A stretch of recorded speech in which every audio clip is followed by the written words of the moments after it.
Hey everyone, welcome back to the Rest Day with Jack Haig. In this episode, I sit down and talk with Elias, one of the bus drivers for Bahrain-Victorious. This conversation happened a while ago at World Catalunya, but we go into details about how he became a bus driver, what it's like to be a bus driver, and some of the things that are involved with his job. I hope you enjoy it, and like always, leave some feedback on the Discord channel or reach out to me personally.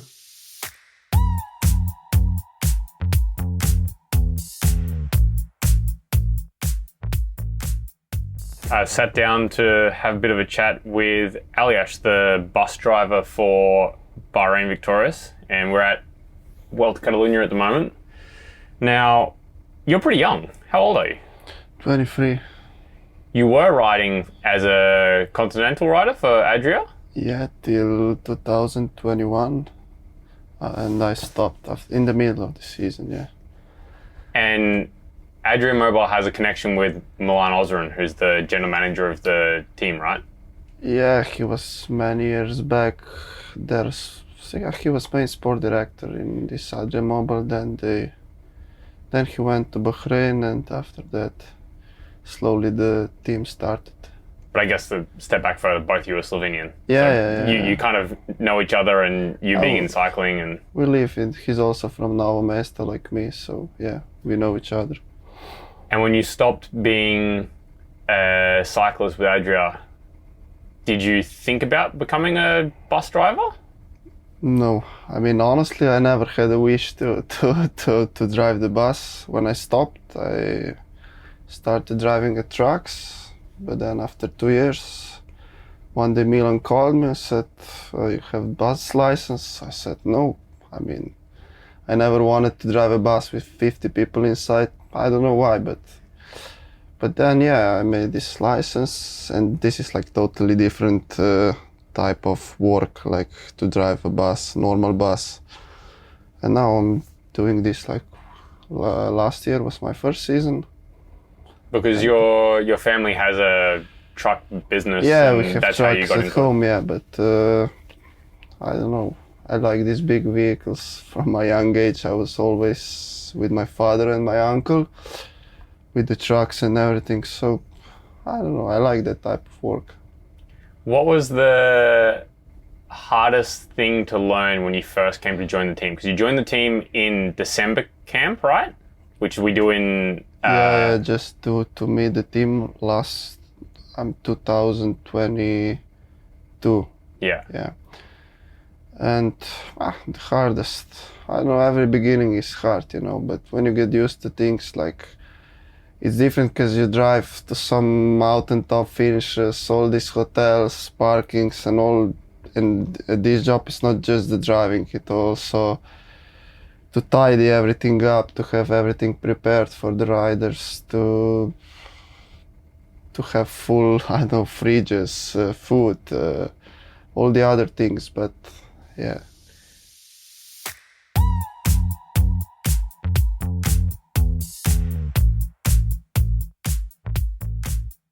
So the team has 2 buses generally. Yeah. This bus is the bigger bus of the 2, right? No, this one is the same like the other one. We have 2 big buses, like the same length and size. And how big are the buses, and what kind of engine do they have? This one is 13.8 meters and the bus is 460 horsepower. Like, you have also longer buses, but this had three axles. For the World Tour, most team buses are this kind of chassis? Yeah. They're almost, all the buses are pretty similar, yeah. And for the buses and the engines, this one takes diesel, right? All the buses take diesel, because all these bigger vehicles are diesel powered. And then in a stage race, for example, Paris-Nice or World Catalunya, how many kilometers during the race do you do? Honestly, I don't know. Yeah, maybe, I don't know. In like this race, like World Catalunya, it's 7 days. Yeah. And we are driving pretty much here. So I would say, I don't know, 3,004. Okay, so over 3,000 kilometers in 1 week. And then the petrol tank takes over 500 liters. Yeah, this one is 550. So usually you need to at least fuel it once in this 1 week race. So, okay, let's say that you spent like approximately 1,000 liters of fuel, yeah. Yeah. Because you also need this fuel for the generator, for the electricity, but yeah, let's say 1,000 liters in 1 week. Because the interior of these team buses that we have is really different from a general consumer bus, and I think sometimes people don't know what's inside. But like you said, we have big generators that we use to run fridges, to run the hot water system, to run the lights. Like right now I have my laptop plugged into, what is it, a 240 volt plug here. So they're really different on the inside. And just before we were talking about the cost of the team buses as well, because you generally buy the bus as a rolling chassis with no interior. Yeah, without seats, without everything, and then the companies are building the interior. And more or less a team bus that is similar to what we have now is about €500,000. Yeah, depends on the wishes, but yeah, price starts there at $500,000. Yeah. And then for your day-to-day work, you were explaining a little bit before, you do not only driving the bus, you clean the bus, you make sure the fridges have food and water, drinks inside. What are some of the other things you have to do when you, I don't know, start your day of work? You check everything, that you have full tanks of water for riders to shower, that the toilet is empty, that you have enough drinks and food for all the guys, to never run out of coffee, because that's also one of the most important things. To wash all the laundry, towels, prepare everything, so they don't need to worry about anything. Do you ever check the other team buses out of curiosity and go inside? Yeah, okay. I mean, pretty much we are all friends between other bus drivers, let's say friends. We know each other, and then sometimes we check each other a bit to see how others are working. But yeah, okay, this is normal. Who has the nicest team bus you've been inside? Right now, in this French company, which we are also renting this bus, they had the bus from Arkea B&B hotels, and that bus is also really pretty nice inside. But let's say right now Ineos and UAE are one step ahead of everyone with their new buses, which are expanding like motorhome. Yeah, because that gives you a whole lot more space inside when it's parked. But for example, this bus, we have 8 seats at the front?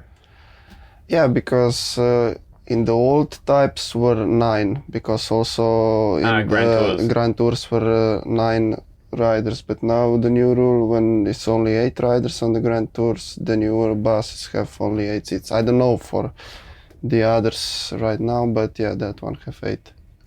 What made the Arkea bus better than this one? This one's pretty good.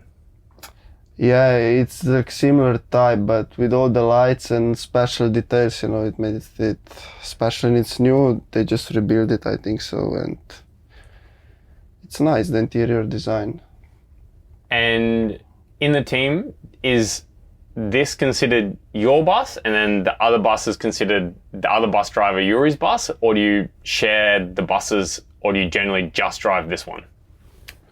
I know we switch sometimes, but depends also on the program of the races that each one have, how we, because there is also big logistic behind all these big vehicles and cars and everything.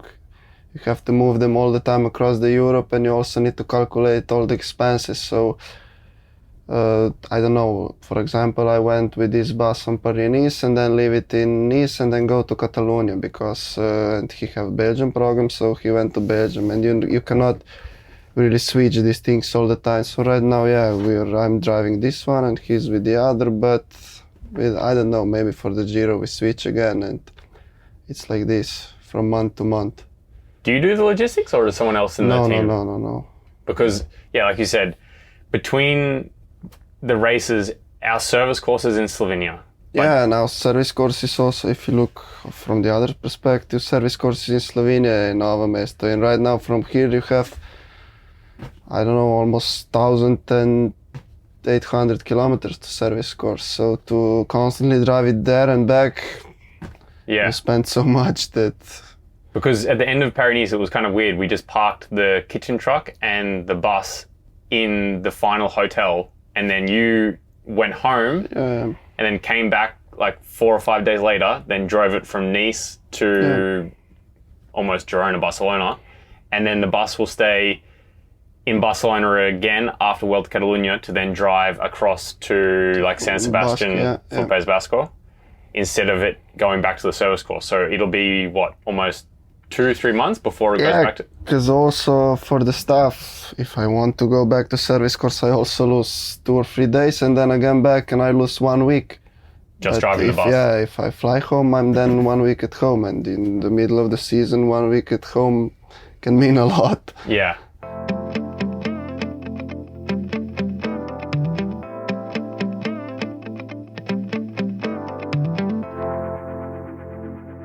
Have you had any scary moments driving the bus, or any mechanical problems, or because you haven't been doing it so long so far? Last year we had some mechanical problem, but this is nothing special for this type of work. You need to count that in. Yeah. But so scary moments. It's always scary when you drive on some narrow roads on 200 meters of altitude, but... This is actually pretty true. I think sometimes people don't understand where we go with the buses. That this is not some normal bus which is driving on highways. Yeah. We go into alpine passes in the Pyrenees, in the Alps. Sometimes the parkings in the hotels is really hard. And especially now that we have also the kitchen truck to find space to park all the big vehicles in a hotel, especially when we're sharing with other teams who have the same big buses and kitchen trucks and everything, can be quite difficult. Yeah, sometimes when you tell the people where you were with the bus, you said, oh, how can you come that? I wouldn't go there with the car. But... And then when you come to the start of the race, we all park in a designated area to then prepare everything in the bus.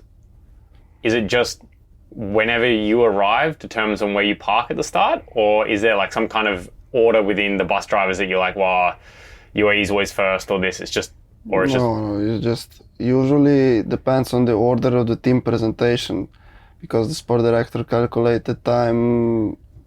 Like usually the team that is first on team presentation is usually first on the start. It should Makes be sense. I don't know, but it doesn't matter, because in the end we are like, I don't know, one is 20 meters from the start line and one is 100 meters. So do you get to build much of a relationship with the riders? Like, we spend sometimes more time in the bus than we would spend in the hotel, for example, because it's kind of our second home, but you're kind of at the front of the bus and you don't really interact much with us. Or do you find you do interact with us a lot?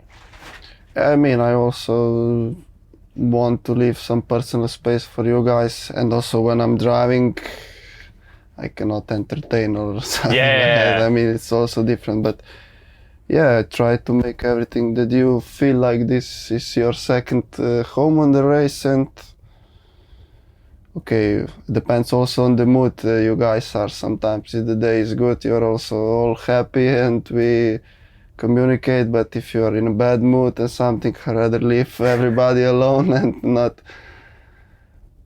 But it's always nice. I mean, I like to have conversation with you guys, to spend time with you. And do you notice any really weird habits that certain riders might have? Or like, is there someone that makes a lot of mess, or is there someone that wants a specific thing that you're like, that doesn't really make sense, but all right, whatever?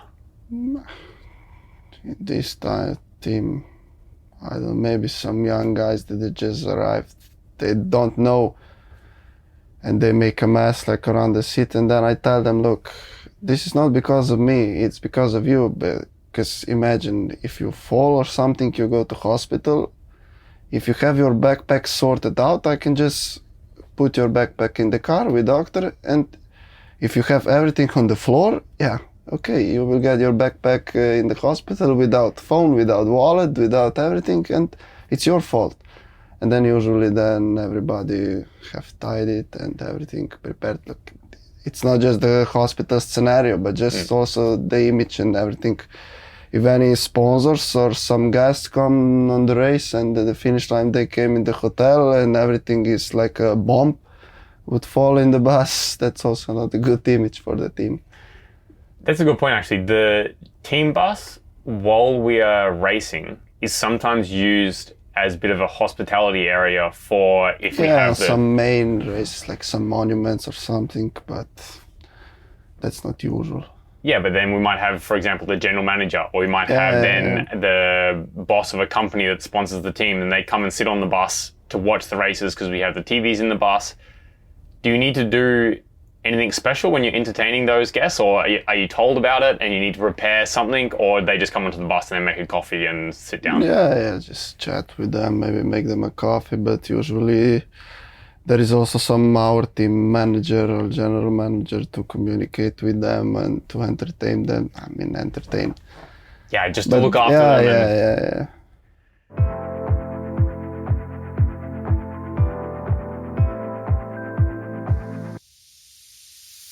What about favorite race you've done so far to drive the bus? Like from a bus driver's perspective, not from a spectator, but from a working point of view. I will say now Tour of Slovenia because it's my home race. But, and then bus DJs.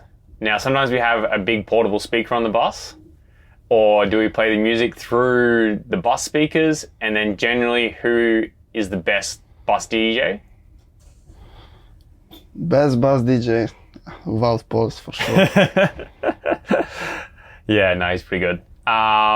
What about the certain places where riders sit on the bus? For example, I always like to sit in the back of the bus, which to me doesn't really make sense because generally it's seen as a weird thing that a rider sits in the back of the bus. But there's so much space, especially in this bus, we have so much space in the back here.